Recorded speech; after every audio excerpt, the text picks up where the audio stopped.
we talk about what players the Clippers need to keep to win a championship. In all essence, every person, every sports person, every analyst, anybody will tell you always need the superstar players. Those are the players that'll help you take it home and get championships. But very little do people want to give credit to the ones who do the little things. And what I'm saying by saying that is there's always unsung heroes in every sport, every team, every, organization, anything in life. So what I mean is when you look at the Clippers, there's just players on there, I think, that are just not really tradable. And, when I look at certain players, what I'm saying, I can name players on the Clippers who I think that are untradeable and keepable, but at the same time, you might disagree. But that's the fun part to this. But I'm going to go ahead and do that anyway. So when I sit there and say players that they need to keep and not trade, I'm looking at players who actually gave them a lot of versatility. And when I say versatility, I mean give them expertise in more than one area. And when you look at certain players on that team, that's exactly what they got this season and postseason when they were in the playoffs before they got eliminated by the Phoenix Suns. And first of all, you can go through the list of the other guys that they have on the team. You look at Marcus Morris, you could look at Reggie Jackson, Luke Kennard, Nicholas Batum, Terrence Mann, you can add Serge Ibaka in there, even though he didn't play as much, or, Rondo, the list goes on, as far as the players they have on the team. But my point is, when you look at it, what players do they have that give you that versatility? What players do they have that give them a better opportunity to win a playoff series just because of that certain player giving them depth on the scoring end, but also depth on the defensive end? And, you can look at a few players on the Clippers. Now, me personally, I want to say this. Of course, it always starts with the superstars. Without Kawhi Leonard re-signing, the team is not going to go far. And that's just the way it is. Now, I will say, it all falls on him. And this whole organization, this whole everything that they tried to build up to this point it's all on Kawhi Leonard. Without Kawhi Leonard, it's going to be really tough to win, not unless he leaves and they replace him with another star caliber player of his caliber, which is not going to happen, very hard to do, and nobody else is out there on the trading block or, the off-season free agency is even close to Kawhi Leonard's level. So my point is this: when you look at the unsung heroes and the players that really aren't tradable, you have to look at all their other guys and pick which ones you really think is untradeable or they can't lose, they need to keep. So one player that I can think of off the top of my head that I think that's really not, tradable, or a player that they just need to keep and don't need to let go of, I'm going to say Nicholas Batum. Nicholas Batum, when you think of Nicholas Batum, what do you think of? You think of a player that has versatility. You think of a guy who's a knockdown shooter on one end. You think of a guy who can, hit his free throws pretty consistently. And you think of a guy who has length and who knows how to play defense on the other end. At one point in time, Nicholas Batum was actually looked at as one of the best defenders in the league at one point in time. So his versatility on both ends of the floor makes the Clippers a very valid team. And when I say that, you look at the series with Dallas and Utah when they were in the playoffs, when they needed to change up the lineup and rotate and do more switches on defense, Nicholas Batum was the guy they had in the lineup. Nicholas Batum got a lot of minutes because of his versatility. I always look at Nicholas Batum as a gadget player, and what he brings, not a lot of players in the NBA can give you that. It's almost like, if you want to look at it, it's a poor man's version of a really great two-way player, because when you look at Nicholas Batum, he can play both sides of the court. He can knock down threes. He's a set shooter. And once he gets his, motion and his range going, he can really knock down some big shots and hit some big threes for your team. And he's lengthy, he's long, and he can guard positions, I'd probably say maybe 2 through 5 on the court because of his length. Yeah, he's not a shot blocker like Serge Ibaka probably used to be or once was, but when you look at it, he was really a great fill-in for Serge Ibaka. Because what would Serge Ibaka, if he played this season, what would he have given the Clippers? He would have gave them depth on both ends of the court because he still can block shots, and maybe not at a high clip as he once was when he was, I think, Defensive Player of the Year or even in the running for that. But he still can block shots. He's still a big body. He still has length in the paint, and he can bother somebody defensively. And on top of that, he can also knock down a big shot when you need him to. He can stretch the floor, and he's a decent free throw shooter. So this is what I'm saying. Players with versatility, players with more than one attribute, more than being one dimensional. Those players, to me, really, you can't let them go. You have to find a way to keep them. And this is what I'm saying.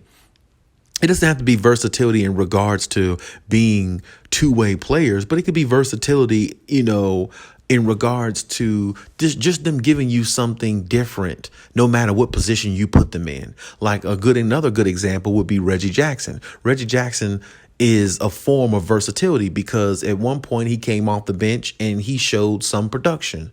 But then when he was asked to go into the starting lineup and really give them the production they needed when Kawhi Leonard went out and when Marcus Morris wasn't playing up to his capability after he got that contract, actually, it looked like Reggie Jackson should have been the one signed to a big contract, not Marcus Morris, because in the playoffs, Reggie Jackson became more versatile because we looked at him. Not only he can score the ball, he can knock down big shots when called upon, and he can actually help carry the team offensively when Kawhi Leonard went down and when Paul George struggled a lot of games, because there was plenty of games where Reggie Jackson played very well and kept them in games, even when Kawhi and Paul George wasn't even playing that well. And this is what I'm saying. When you have a player that can step in and do different things when called upon, that's a form of versatility. Yeah, Reggie Jackson can come off the bench and give you 10 or give you 15 to 16 points a game off the bench if needed, but he also will step into the starting lineup and give you 20 points a game if needed to be that third scorer to help your team get over the hump and possibly win a championship. And it's things like that that the Clippers really have to look at before they let any of their players go. The player that you're letting go, is he worth letting go, not because of the fact that you can find better talent? Or is it worth keeping that player because he has some form of versatility that fits this team? And another thing you need to look at, too, the Clippers need to look at before they let any player go and analyze the situation. They need to analyze, are they going to get the same type of player back chemistry-wise? Now, of course, when I say that, of course, everybody doesn't have chemistry when they first link up or when somebody new gets, put on the team in the off season or in a trade or anything like that. But what I mean by that is, you have to ingratiate the right players in a system. And every player on the roster of the Clippers right now has bought into Ty Lue's system. And you could tell in the playoffs. So whoever they trade for and get rid of on the team currently, is that player going to fit into the system that the Clippers have implemented this postseason and this regular season that just passed, in which Ty Lue has helped build? This is what I'm saying. And, one good example of a player that kind of fits what I'm saying, you don't want to trade for talent and don't have the camaraderie or don't have somebody that's a good locker room guy. Because when I think of Nicholas Batum is a good locker room guy. He's not going to cause no ruckus. He's not a rah-rah type guy. He's going to go in there, do his job, be nice to everybody, understand his role, play it to a high perfection, and, be a part of the team and want to help the team to be better. And that's what you need. And this is my point. There's not many players out there like that. And that's the point I'm trying to make. So, good example for that. What did they do in midseason? They traded for Rondo. And when you look at Rajon Rondo, talent-wise, of course he's a really good point guard. He's an even better backup point guard rather than a starting point guard at this point in his career, probably. But he was put on this team to be the missing piece that the Clippers need to get over the hump. But when you looked at it, he really wasn't, because he didn't have the chemistry. And what is Rondo known for? His hot-headedness. Very, very temper type guy. And when Rondo is aggravated, he shows it through his emotions and his gameplay. And that's the reason why he was in the doghouse with Ty Lue. And this is my point. You don't want to go get rid of a player that you have on the team now that has built a chemistry and that's buying into your system to trade him for a player who has a little bit more talent, who's not going to be tolerable and fit this team's equation. And that has been happened so many times in the NBA with so many different teams, and so many different teams went from possibly a championship team. Now they're down to a mid-level team because they made all the wrong moves just because they were looking at the talent over what they already have on the team in talent. And they were overlooking the fact that, hey, we need somebody who can step in and play their role, but be one of the guys on the team that other players, younger players, listen to. If you trade Nicholas Batum right now, of course, you could probably get a player maybe a little bit better. But in the long run, is he going to be better? Is he going to be a better locker room guy? Is he going to be somebody that Terrence Mann can go to and speak to when things aren't going his way and get the response that he needs to feel confident to keep going and play to a high level? Maybe not. And this is what I'm saying. You got to have the right guys in the system. And I can tell you right now, the Clippers have the right guys in the system as they are constructed. And there's really no other way to look at it. And you know something? If, like I said, they do make a trade for one of these players, I mean, I hope they really make the right trade and not the wrong one, of course. So you could look at another player like Luke Kennard. Take him, for example. Luke Kennard, he definitely has some form of versatility because even though, you know, he was looked at by some that maybe should be in the starting lineup. Not me personally, but some looked at him as maybe as being in the starting lineup. But he had the capability of playing in the starting lineup because what we saw in the postseason, he will get dirty. He will get down and play defense. He will play hard. He will stay with his man. He has good feet.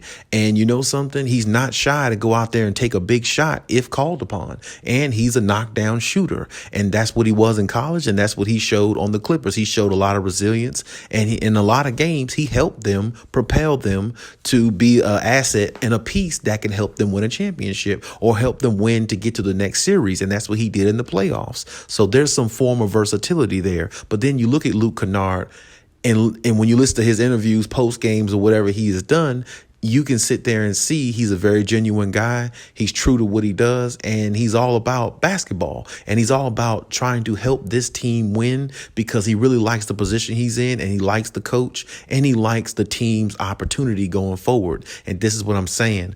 There are certain players on every team that are really not the players you want to let go. But like I said before, if you're going to let them go, just make sure you're making the right decision for the long run. Because like I've said before in previous videos, as constructed, this team is built to win a championship if healthy. So getting healthy, having everything in place, all the pieces, this is what they need to focus on. And this is an intangible. This is a small thing to a lot of people, but it's a big thing to an organization winning championships. You got to have the right players and the right players with the right attitude and the players that will buy into the team system. And as of right now, everybody on the Clippers on the roster currently has bought into the system. So what the Clippers don't need to do is go trade for a player with talent who's not going to buy into that system. A la what I was saying the other day about Russell Westbrook.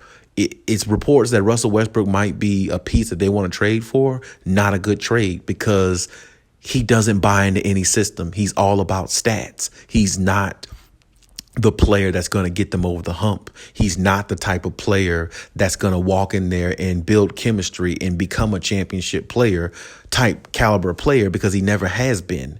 And this is what I'm saying. You would be trading chemistry, versatility of some of the players you have now for a player like that who has more talent, but doesn't have the camaraderie skills to build a team within the organization and buy in to win a championship. And that's exactly my point. The Clippers need to make the right decisions and hold on to what they have unless they really truly feel like they're bringing in a guy that has the same type of mentality, same type of basketball IQ, and the same type of versatility that the players on the Clippers currently have.